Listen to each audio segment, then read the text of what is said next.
Hello and good afternoon, everyone. I hope you are all keeping safe and healthy during these times.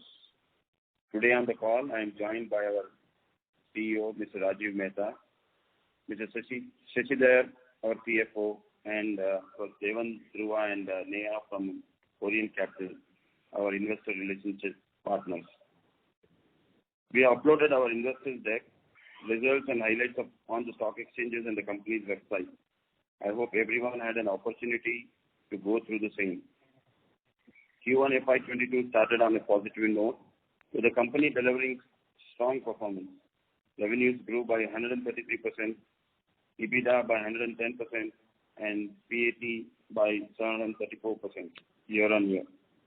Our company delivered a strong performance on the back of stellar volume growth, operational efficiencies, better product mix, and cost rationalization programs. The business would have grown at an even better pace had we not been hampered by the second wave of COVID-19 in the month of May. The second wave of COVID-19 had adversely affected the economy. In these tough times, our priority had been clearly shifted to taking care of our people on ground who are working relentlessly in these challenging times. The company organized vaccination camps at the factories for employees and their families. We also extended the health insurance program for all our employees. 10 commercial-grade large RO water purifiers have been donated and installed at the neighborhood villages of Stovekraft factory in Bangalore. Each RO purifier is sufficient to take care of the drinking water needs of the entire village daily. Also during the second wave, 10 oxygen concentrators have been donated to the Public Health Department of Ramnagara district, where the Stovekraft factory is located. Coming to the quarter, the company introduced 20 SKUs across different segments. We have increased our sales of our high-value premium products, which have helped increase our gross profit margins. During the last quarter, the company launched India's first touch mixer grinder, that is a sensor touch mixer grinder with a 1000-watt motor. It has an anti-shock ABS body and an intuitive touch panel. It is also fitted with surgical-grade stainless steel blades and ergonomically designed handles with a jar locking feature. The company launched a very innovative product, the blender. It is the anytime blender. It is easy to carry and drink straight from the container, easy to power up with a USB cable to the power bank, laptop, etc., and can easily make 20 glasses of smoothies per charge. It has an unbreakable food-grade polycarbonate container and is very easy to clean. Also, the company launched a new range of cast iron cookware series, which can make dosas. There is dosa tawas, concave tawas, kadai, grill pan, and frying pan.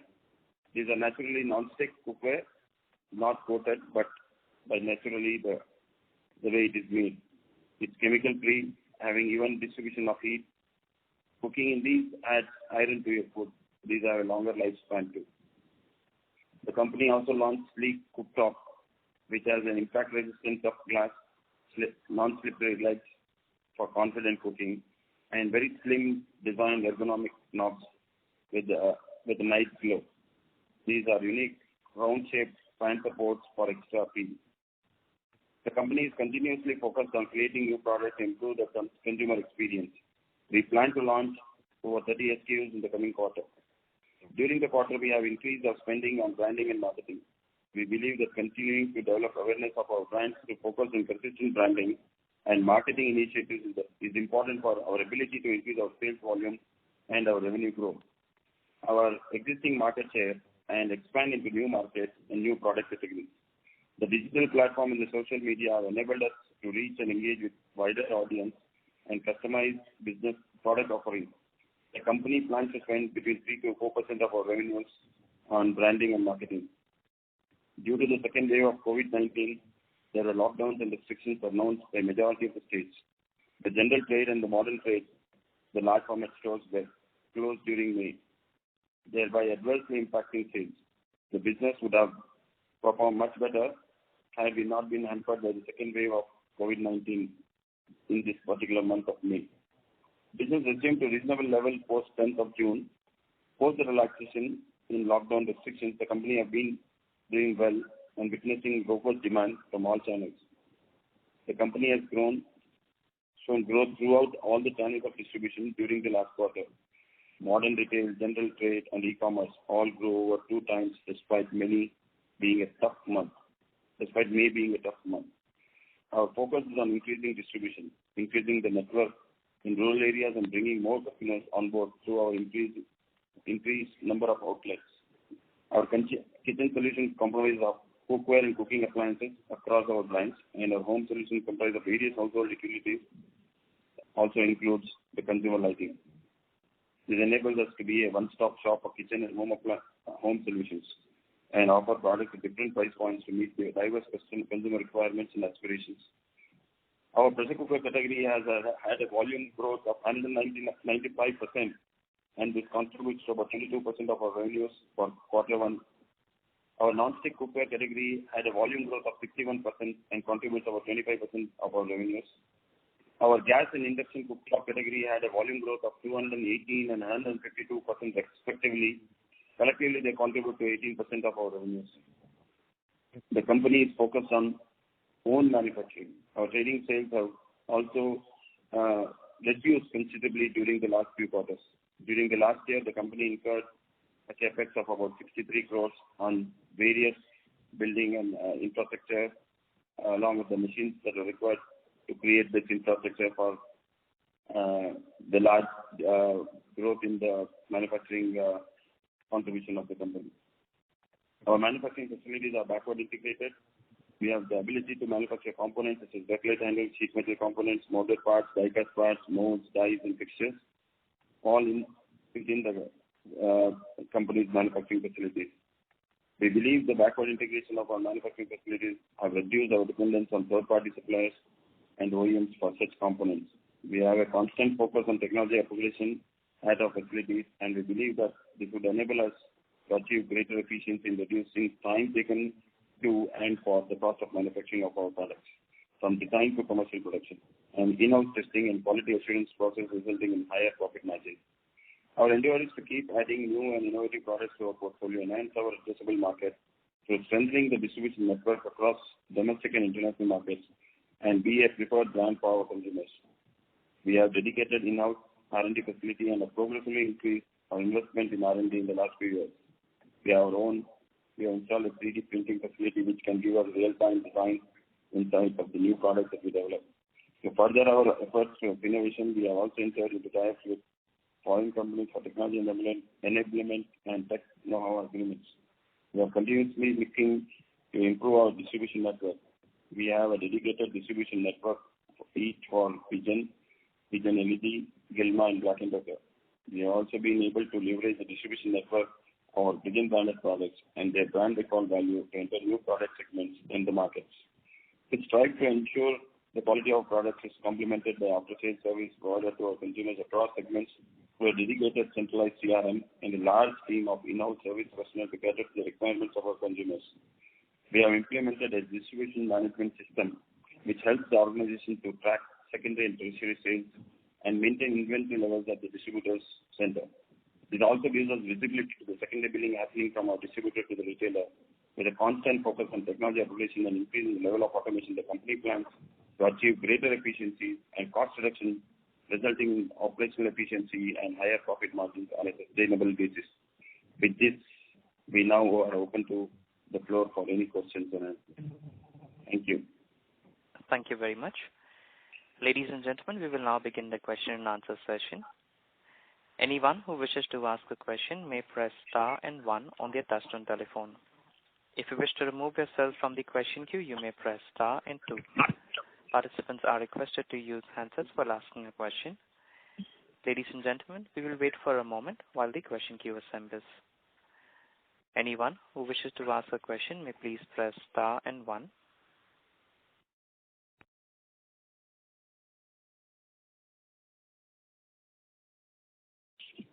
The first question is on the line of Kondanya Nimmagadda from JM Financial. Please go ahead. Yeah, hi sir. Thanks for the opportunity. Sir, just a bookkeeping question. Can you help me understand what is the A&P spend for the quarter? Not the big spend. Advertising and promotion. So generally, we plan to spend about 3% of our revenues, which would have actually been around 6.5 crores, but we could only spend 5 crores. How much, sir? Sorry, I missed the number. 5 crores.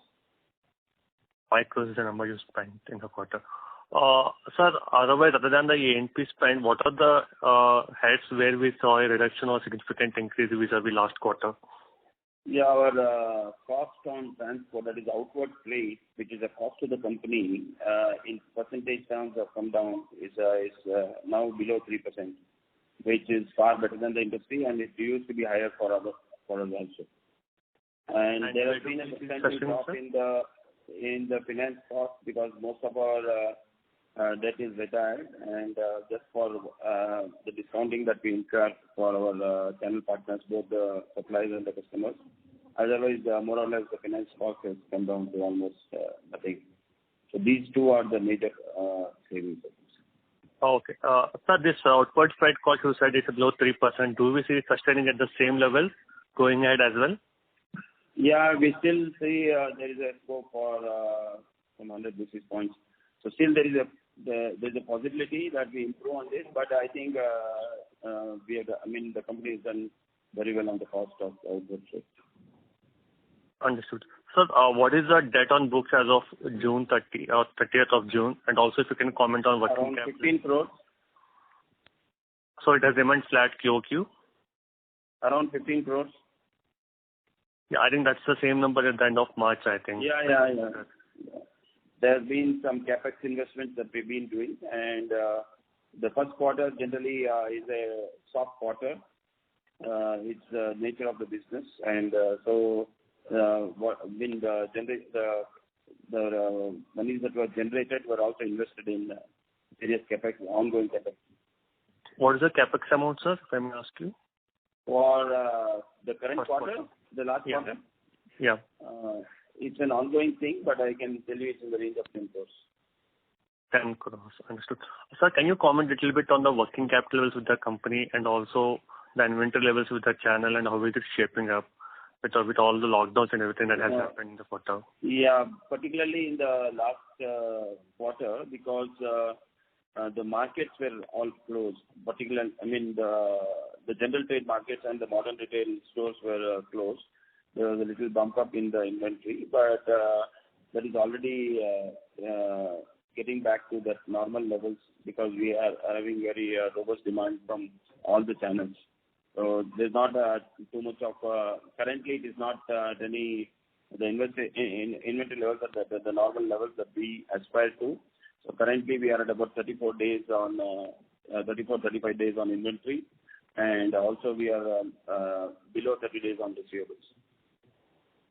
And where are you on payables, sir?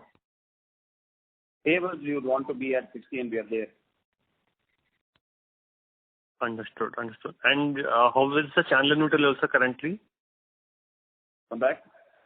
I was asking about the channel inventory with trade.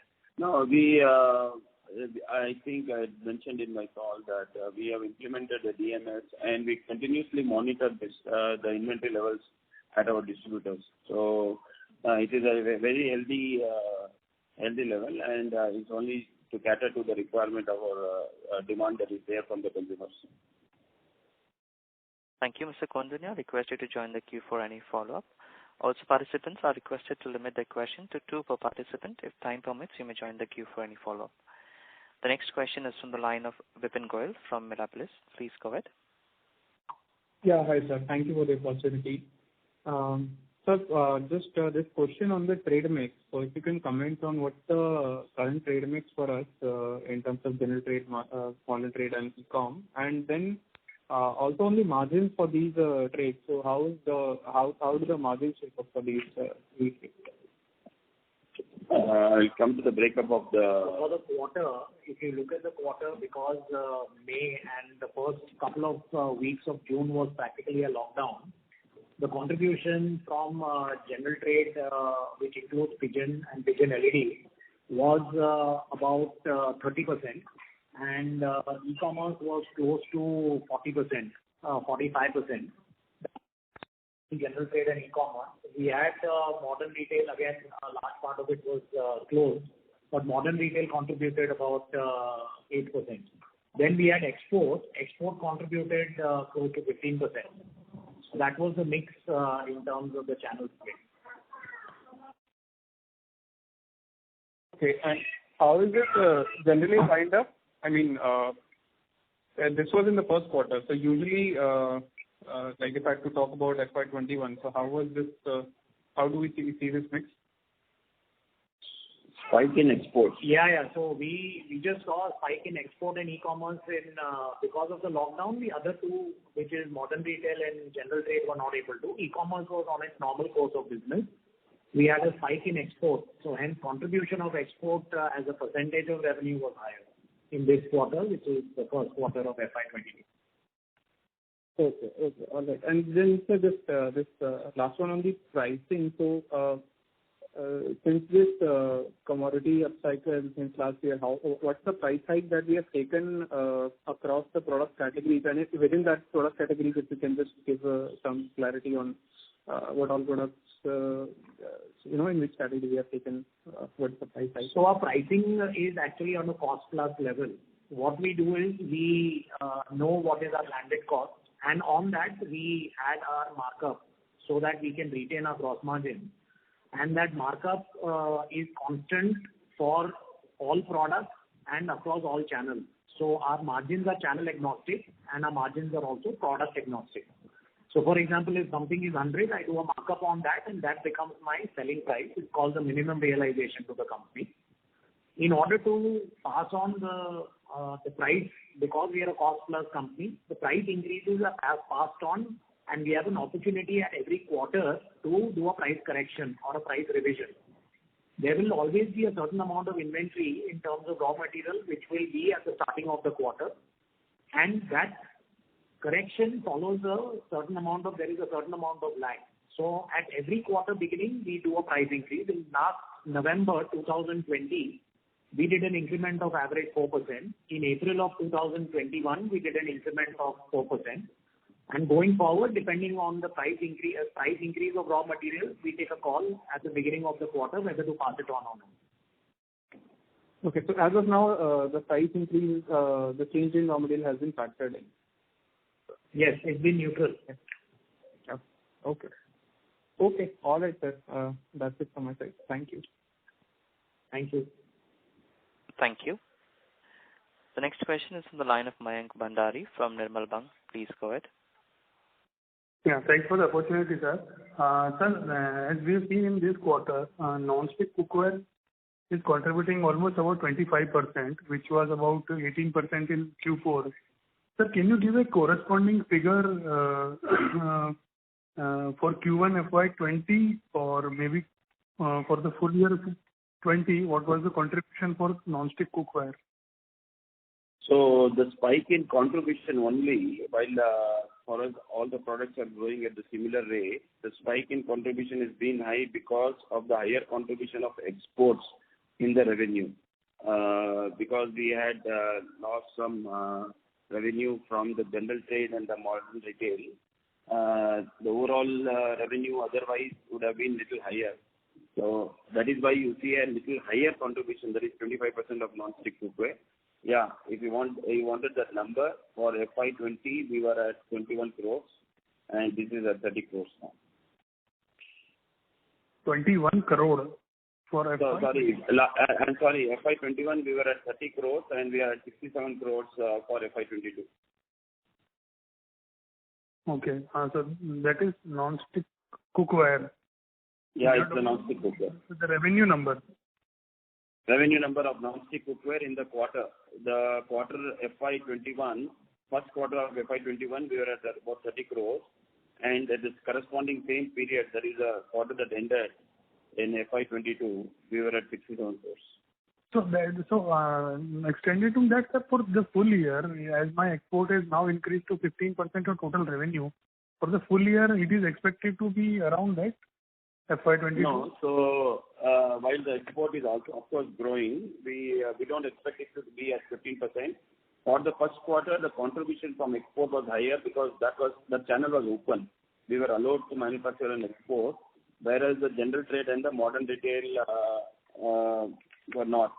So we believe that, but for 1 or 2%, between 13 and 14% is what we expect that this year we should end up on exports. Okay. And sir, I just wanted to understand from how e-commerce revenue is behaving. Like you had said that 30% of revenue had come from e-commerce. So within month-wise, like let's say there was lockdown in May month, so the contribution in May month would have been higher from e-commerce, and now as in July month the contribution would have been lower. So it's just that I want to understand the trend, that whether with the unlocking, whether the e-commerce is going down, or how is the consumer behaving in terms of buying from e-commerce? No, the e-commerce channel is actually there is no change in the contribution from e-commerce as a channel, but it is higher in the terms of contribution because of the reduced contribution from other channels during the first quarter. And the e-commerce also goes through various. There are weaker first quarter, then there is a season in the second quarter. So actually, the second quarter will be higher in terms of the overall revenue number for the e-commerce. But on the contribution, I can say actually it is growing at the same way at the levels that we have anticipated, and only for the quarter there seems to be a little from e-commerce because of the subdued contribution from general trade. But post June 10th, I can tell all the channels are doing extremely well. No, sir. My question was that with the unlocking and with movement starting. So the e-commerce channels continue to contribute. They continue to grow. That's what I wanted to convey. Okay. It's not that just because the lockdown. There is a normal situation in the general trade. It is not that the e-commerce is contribution in the revenues are reducing. No, they are still growing. Thank you. Mr. Bandani, request you to join the queue for any follow-up. The next question is from the line of Amit Mahawar from Edelweiss Securities. Also, participants are requested to limit your question to 2 per participant. Thank you. Mr. Gandhi, the entire team, congratulations on recent results, both on growth and profitability. Sir, I have 3 quick questions, or maybe I'll club them into 2. First is, what is the growth in product that are launched before 1 year? So old product range, what is the growth that we have in this quarter? And correspondingly, what is the e-commerce market share right now we have? That's the first question. Second is a particular question on digital visibility. The entire team that we have, what is your plan, on ramping up the digital presence? Dominant market share is something which we already have, but something beyond that in terms of comprehensive approach to digital marketing, what are our plans? Thank you. So you are particular about the growth on the various product categories. When we say we introduce product, but they're all classified either in the cookware segment or the cooktop segment or the appliance segment. So for us, these 3 segments, as I had mentioned to you about the percentage contribution and also the growth, they've been very, very high. And we continue to grow in all the 3 categories. That is the cookware category. When the new products that are launched are only a subcategory of the same segment. So there will be a new range of cookware that is being launched. That is the cast iron cookery, which was never there in our offerings, is now a new variety that we are launching. So both the existing range and the new ranges are contributing. It's not that the growth is coming only from the new categories. They are yet to stabilize and see the future. But the existing categories are also growing. All of these 3 categories, the cooktop, I had mentioned to you that we had the kind of growth we had both on induction cooktop and gas cooktop. And on the pressure cooker and the non-stick cookware, I also mentioned to you the kind of growth in terms of both volume and value growth. Maybe, sir, maybe I'll rephrase it just for the ease. Maybe what is the revenue contribution of the last product launch in last 6 months, particularly in this quarter? Maybe that's the specific question. I think we'll not have exact numbers right away, but okay. Amit, we can share it with you. No problem, sir. Fair point. On the digital marketing, of course, like you said, we are prominent in both Cloudtail, which is Amazon, as well as on Flipkart. Having said that, we have a team which is constantly working on Amazon, both on the keyword search marketing, which is CPC, as well as CPM, where we buy the banners, and we optimize it ourselves. We make sure that there is a certain amount of cost benefit that is happening on an ROI basis. So we are increasing our spend on digital. I would say that a significant spend compared to last year, this year in marketing will be through digital media. We have also started engaging with influencers. We have amped up our presence on social media, which was less compared to this first quarter last year. And same with Flipkart. We are working with the Flipkart team. Flipkart has a portal similar to Amazon where we can put your own money and you can monitor the progress of all your digital marketing. So marketing efforts on the digital front, both in social media and on the platforms, is being amped up this year. Sure. Thank you. Thank you. The next question is from the line of Samir Palod from AUM Fund Advisors. Please go ahead. Hello. Go ahead, sir. Hi, sir. Congrats on a good set of numbers. So, with the trading business, reducing drastically, what kind of margin profile will we see going ahead? Obviously, the contribution from our manufactured products, because when we get into manufacturing, there are two phases. First, we start manufacturing any product with a scale. That is, we set up assembly lines. And as we set up assembly lines, there is a cost reduction, and obviously we see growth in the numbers. And when we get substantial growth, then we backward integrate. Both these initiatives end up in reducing our cost. We pass on a majority of that. I can say 75% of that cost benefit we pass it on to the consumer. So there is a residue number that contributes. Obviously, with the growth in contribution from manufactured versus traded, I can say there will be definitely improvement in the gross margin. There is a improvement in gross margin. On the EBITDA level, can we say that we can do, upwards of 15% EBITDA margins, once we are completely out of the trading business and in a normalized year? So it's not that we will be completely out of trading business, never, because the strategy will always be to first introduce new products. The initial route will be trading, and we continuously keep on adding new products, and then subsequently get into. Yeah, that is. I think we are heading towards that 15%. Okay.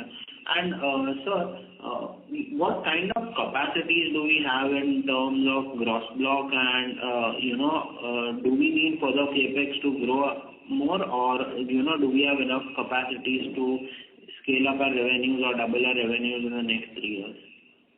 The last year we have already started this expansion, and we have invested close to 63 crores on the various requirements like building new sheds and several lines we have added, and also backward integrated on several of the products. I can say the process is already on, and it will culminate into expansion of our capacities from what used to be.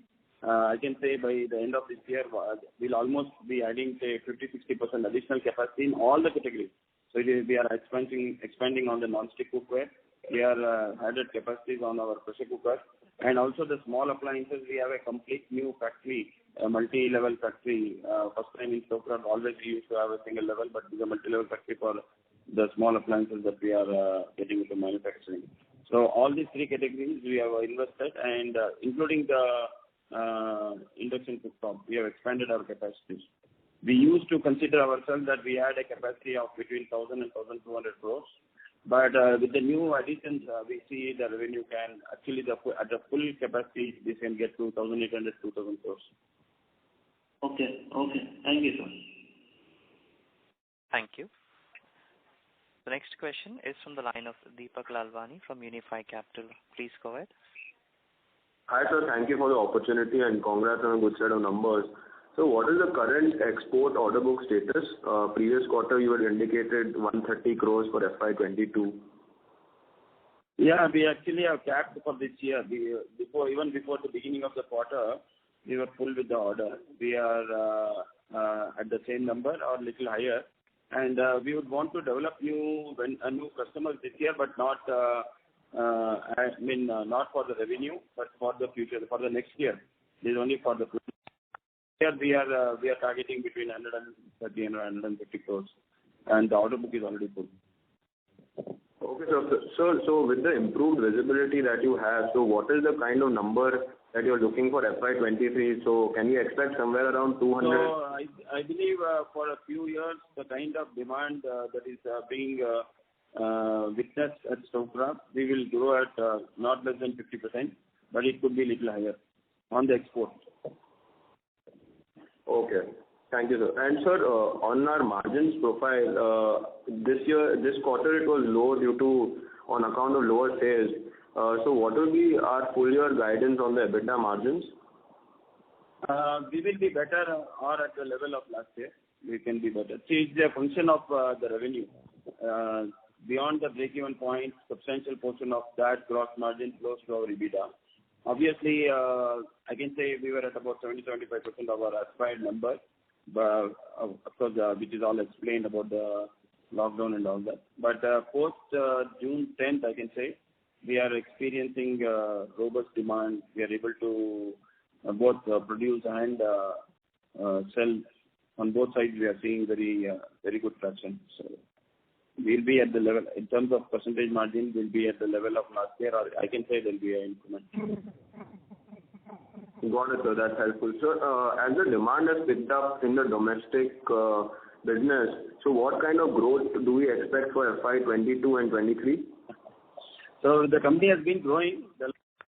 We are growing between 15 and 25%, but the current times, in spite of that huge setback that was there in the first quarter, we have done well because the similar period last year was also a very bad period, even worse than what it was this year. So if there is no lockdown kind of a situation, we will be at the higher end of this growth. We can definitely expect a growth of upwards of 25%. Okay, so 15% for the domestic business, right? No, I said about 25%. 20. Okay, sir. Thank you, sir. That is helpful. All the best. Thank you. The next question is from the line of Nikhil Gada from Abacus AIF. Please go ahead. Yeah, hi, sir. Thanks for the opportunity. So my first question is that in the press release you have mentioned that we have seen a gross margin improvement due to higher sales of value products, as in premium products. Is this in the Pigeon brand that we have created some premium products, or is it the Gilma and Black & Decker? So when I say that is by features, we are clearly targeting our TG. We are focused on the target segment that we believe that we belong to or aspired by. And but this TG is also evolving, and so we want to continuously excite them with higher end features. But the consumers are actually more and more consumers are directly themselves involved in cooking and celebrating in the kitchen now. So because they are involved in that, they are also they are getting excited with new features and better product offering. So at the higher end, within the range that we offer in the Pigeon brand, we are seeing that the categories which are relatively premium to the brand are seeing higher traction. And sir, what would be the share of this? Any quantitative number? We are not exactly done an analysis. I think we'll do this now. Start doing this. Sure. And can you at least give the gross margin difference in these products compared to our base? No, honestly, for us, it's not very big. But of course, at the premium end, we get our full margin. I mean, there is no compromise on that. So the difference will be there, but it's not very, very substantial. It is a 1 or 2%. Okay, sure, sir. So my second question is, when we also look at the peer numbers, we have definitely done better than them. Could it be because our e-commerce presence is, comparatively better, that has helped us? And another question regarding this, can you quantify how much sales we would have lost because general trade was not operational? So I'll tell you, the June month we could recover more or less. May was almost shut. So the revenues that are there, majority of the revenue is only from non-general trade and modern retail outlets. So that is the revenue for the month from these two channels. You can add to that number that we would have lost. If you want me to put that number, it will be between 30 and 40 crores. 30 and 40 crores. Got it, sir. And so just lastly, you said that we are planning to increase our A&P spends. I guess, if I'm not wrong, our FY21 was close to 3%.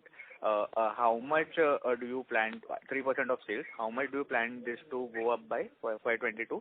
And so we would want, see, there is an increased revenue number for the current year. And then between 3 and 4%, it cannot be very specific.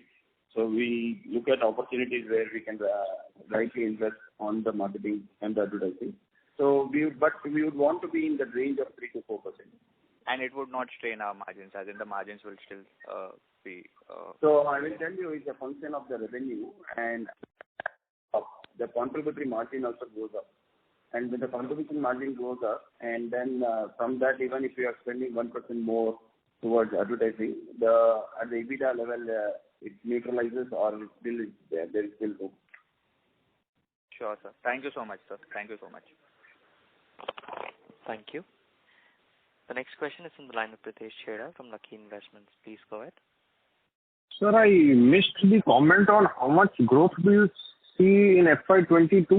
Did you mention 25% as the company level top line growth? Of course, I think I don't know whether it was fair of me to have told you this number, but anyway, since I've already mentioned, yes, you can expect a 25%. Okay. Thank you, sir. All the best to you. Thank you. Thank you. The next question is from the line of Aditya Mehta from GK Capital. Please go ahead. Yeah, hi sir. Thanks for the opportunity. Sir, just want to understand that what are our longer term plans with regards 3 or 5 years plan. For current year, we are giving guidance of 25%. So what is it which is helping us to grow so fast? Is it that the whole industry is going with such pace, or there are some strategic decisions that we have taken or areas which we are working on which is helping us to grow? It is our position of the brand. The country and the position are in sync, and the opportunities that are there in the country. I tell you, more and more of manufacturing is going to help. Our strengths of our company are basically these three. We believe that manufacturing is our strength, and in the branded space, the companies that operate here, the maximum contribution of our revenue is coming from manufacturing. Is further, we are investing further on this. That is our capability and strength, which brings the cost at actually the margins are both of manufacturing and the marketing are in one company, and we have a very lower aspiration on the margin. It's not that our products are we don't have a very high gross margin. So we operate at about 35%, which is at the lower end for the peer group, and with that margin, we are able to get to an EBITDA level which is at par or better than the peer group. So that is on the margin side. On the growth side, because we are in a segment which is the largest segment in the country, the aspiring class, and all our products are actually targeted to a larger customer base. And because also this consumer base is growing faster, their capability to buy, that is the disposable incomes of this class of customer is growing. Obviously, because we are catering to them, it's the largest consumer base, and our capability to continuously excite them and deliver meet the demand. Both these are helping us to grow at higher than that. We believe that unless there is some disruption for a long time to come, the strategy of the company and the strength of the company will help it to grow at higher than the industry. Okay, that's very helpful, sir. Thank you. And so just one more thing, just if we deduct our promotional expenses from our revenue numbers, right? So if we adjust them back, so what will be our gross margins then? What's that? Sorry, can you please repeat? We deduct promotional expenses from our top line numbers. Yeah, is that correct? Generally, it is about 4 to 5%. There will be various promotional spend. What I mean by promotional spend is incentivizing the channel incentivizing the sales.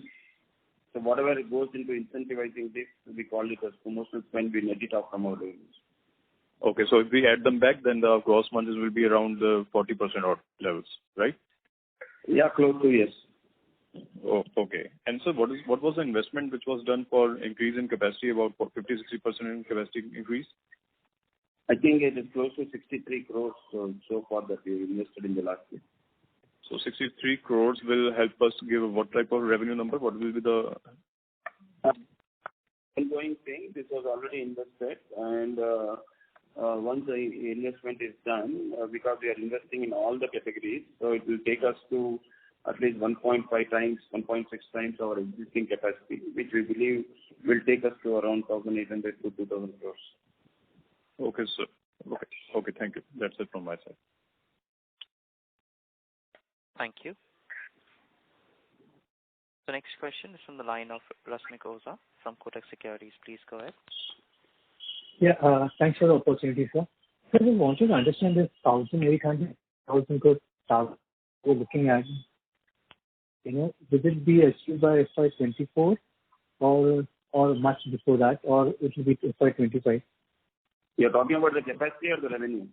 No, the revenue. You said that based on the additional capacity, you are aiming for around 1,800. When we build capacity, is not that every time. The capacities are always built for the future, and of course, it's not that every time. It's a uniform revenue month around the year. So for the peak is what it is built, and we'll not be able to utilize 100% around the year. And the revenues will be obviously a little lower than the capacity. Okay. Thank you. And we still have the room for traded goods. All this that I was mentioning is about the manufacturing. Within the company or within the business itself, I tell you, it is little cyclical. It is for the nature of the business that we are. The first and the last quarter generally contributes about 40%, and the second and the third quarter generally contributes to 60%. So there is a skew in the requirement also. So the manufacturing and the revenue, that is the sales, I cannot go only in tandem. That is, we cannot, as a manufacturing company, it's not that we simply produce and keep. We believe that we should be as thin as possible in our inventory, and so we will only manufacture based on demand, but for maybe sometimes a little here and there. So the capacities that are built are actually for the peak, to satisfy the peak also. Okay. And so going forward, what could be the asset turnover ratio we should look forward? Will it be 3.5 times or 4 times? I didn't understand. Can you repeat? The asset turnover ratio, like for example, to reach this 1,000. Yeah, for us it's very important that we do at least 4 times. Okay, that is helpful. So thank you so much. Thank you. The next question is from the line of Ashish Kumar from Infinity Alternatives. Please go ahead. Hello. Yeah. Yeah, Ashish, go ahead, please. Yeah, Priyam here. So, sir, just wanted to understand with regards to your export business, you're talking about 130 to 140 crore export business this year. Going forward over the next 3 years, where can we see this business in terms of revenue? So we see that it will grow higher than the company's growth rate, the export business for at least next few years. Okay. We are at about 13 to 15%, between 13 and 15% of our revenue. We believe we should stabilize for this year at between 13 and 14%.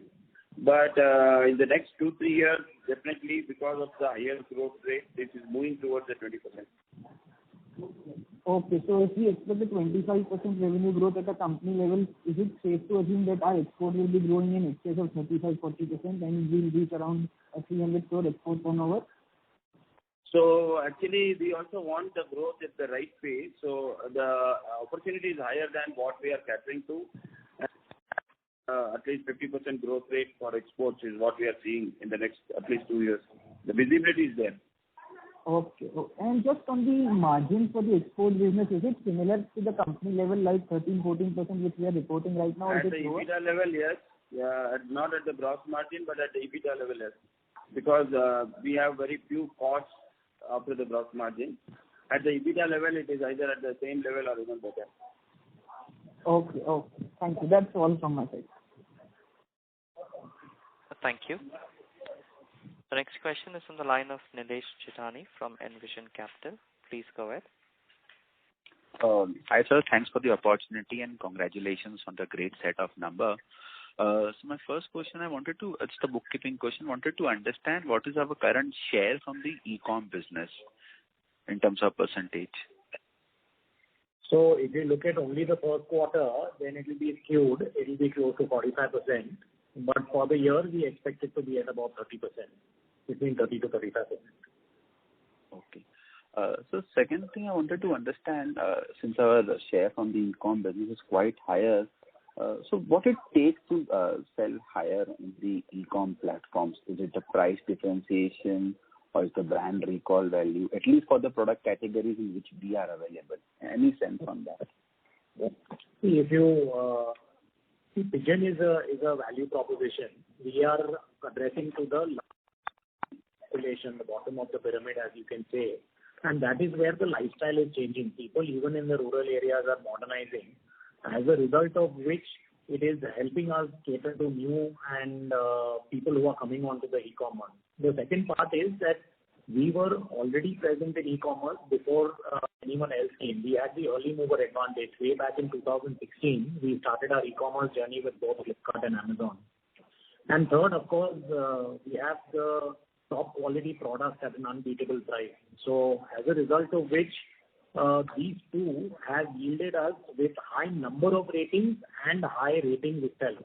So if you look at our pressure cooker, or if you look at our non-stick cookware, or if you look at our choppers, we will have a rating. The number of ratings will be in lakhs, and the rating itself will be 4+.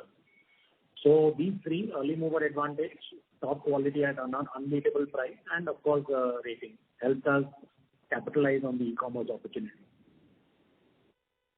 Understood, sir. So my next question was on the growth outlook. So when we talk about aspirational asset turnover, it's in the range of 4x. Our current gross block is in the range of 220 to 250 crores, and we did around 860 crores revenue last year. Even if I take a 25% growth, we would be at around 1100 crores of revenue for FY22. So at 225, 250 crores of gross block, how can we have that 4x optimal level of asset turnover? Or either the purchase contribution would be higher, or that will drag the margins for FY22. Just wanted to have a sense on that. So for us, there is a thumb rule that we apply also, and for the capex to contribute, there will always be a little lag, 1 or 2 quarters. It has to start generating revenue. There is a time when you invest, and there is a time when it starts working. So otherwise, the thumb rule that we apply is that it has to give us minimum 4x. I'm talking about the current situation. So as of FY21, our gross block would be in the range of 250 crores, and revenue were around 860 crores. So aspiration of having 1100 crores kind of a revenue in FY22. So our current existing capacity would be able to support that kind of numbers. I'm asking that. Yeah. So you'll have to understand that the company has already invested on land, which can all the land that we currently have can take care of all the expansion plans for the next 5 years. So this investment was already done. It is only that we build new sheds and set up lines. So unless you do very large backward integration for the normal front end investment, the minimum that we apply is it should deliver a 4x revenue, and we are very confident. Thank you, Mr. Chitani. Request to join the queue for any follow-up. We have the next question from the line of Abhishek Maheshwari from Skyridge Wealth Management. Please go ahead. Hi, sir. Thank you for taking my question. I have only one question. So these products that we are launching at Onan Festival, are these companies' own manufactured products, or will this include trading products also? So yeah, majority of them are our own production, but there are some products that we are launching, and once there is scale, we'll get into manufacturing. Okay. And so, sir, in these manufactured products, these supply chains are domestically sourced only, or we are importing the components from different countries? Supply chain for domestic products, we are largely backward integrated for most products. There is a very limited amount of dependence on anything which is imported, one of them being the glass for the gas cooktop. So largely we are backward integrated, as a result of which most of our domestic products are completely made in-house. Okay. Thank you very much. That's all. Thank you. The next question is from the line of Nikhil from SIMPL. Please go ahead. Yeah. Hi. Good afternoon. Hello. Am I audible? Yeah. Yeah. Hi. Good afternoon. Congratulations on great set of numbers. Sir, as you mentioned that our brand is currently focusing on the bottom of pyramid, and there is a big change in the lifestyle. Just want to understand on the premium side, on Black & Decker and Gilma, how are we thinking about? And I don't know if you share the revenue contribution from those brands, and over next 3-5 years, what are the plans over there? That is one. Yeah, these are totally different, offering to different set of customers. We are targeting different customers, and the strategies for these are also different. Today, the contribution of these two brands is relatively very, very small, is in the range of 5 to 6%. But because of the smaller base, they are growing. I mean, the growth rates are higher. Of course, since they are addressing a different class of customers, the offerings are also different. The strategies are also different. Gilma brand we operate only through our exclusive outlets. We have EBO stores, and we plan to now ramp up this right now, expanding initially from the south, but we want to take these stores across the country.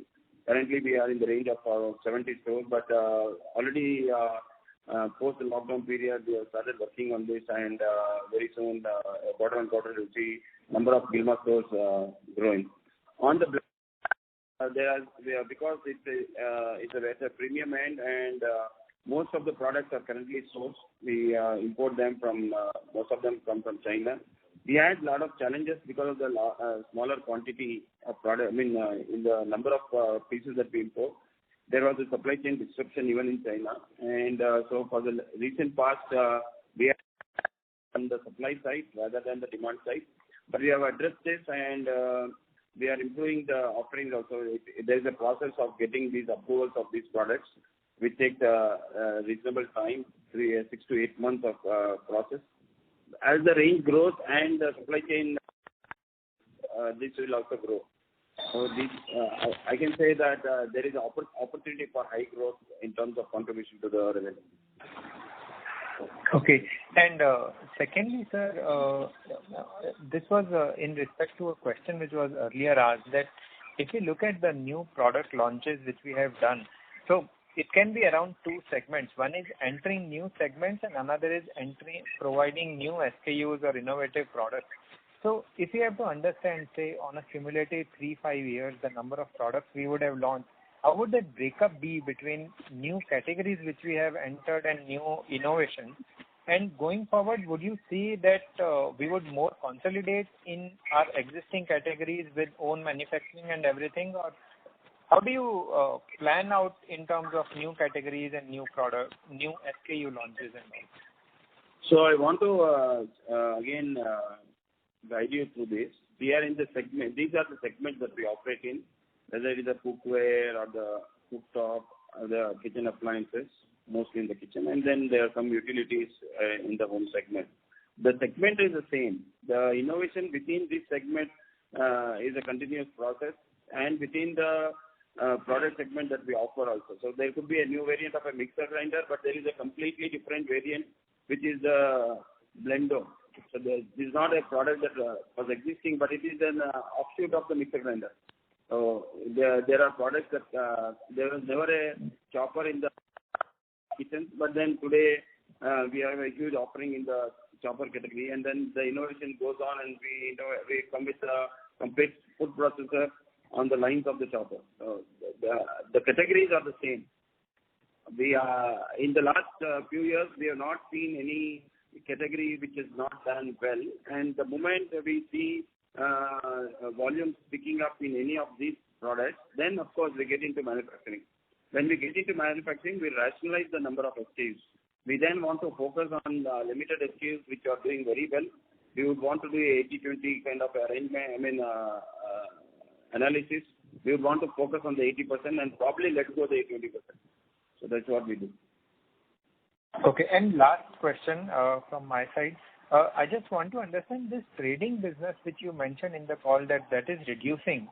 So is it like so what I intuitively think, this should be a low gross margin business which will be pulling the overall margin. So what is this trading business, and by when do you think it will be below like 5-10%, and what would be the core gross margin of our manufacturing business? So let me explain to you what we were. In the past, we were at 30-70. The 30% of the revenues were contributed by our trading products. But we have, in the last 2 years particularly, we have moved a lot of this to manufacturing. But the trading will continue. The new innovation that is happening globally, we will want to bring them to our consumers, and we'll want to import them and then offer it to the consumers. Of course, that will be a kind of a trading activity. But as and when we see that volume growing and acceptability of this product, we will then get into manufacturing.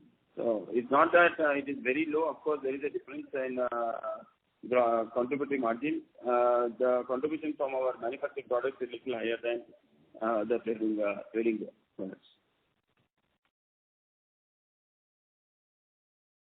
Thank you.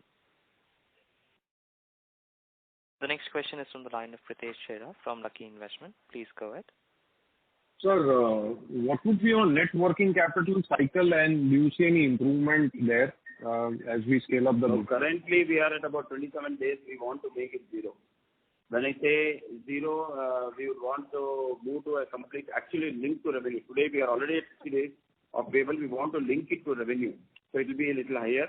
And then on the inventory and the receivable, we want to move to the 60. So we want to net off these two, that is the total payable and the total inventory and receivable to be at the same level.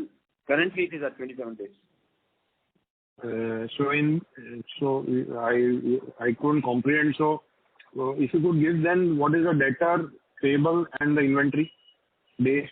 So currently the inventories are a little higher for the last quarter because of the lockdown situation. Otherwise, it used to be in the range of 38-40 days, which we want to bring it down to 30. But for the last quarter, it was 75 days. Payable, we want to be at 60, is at 66 days. And debtor is at 36 days. Okay. And the corresponding debt in our balance sheet is now 0, or we have a net cash positive? We are at about 15 crores of debt. 15 crores. Okay. Thank you. Thank you.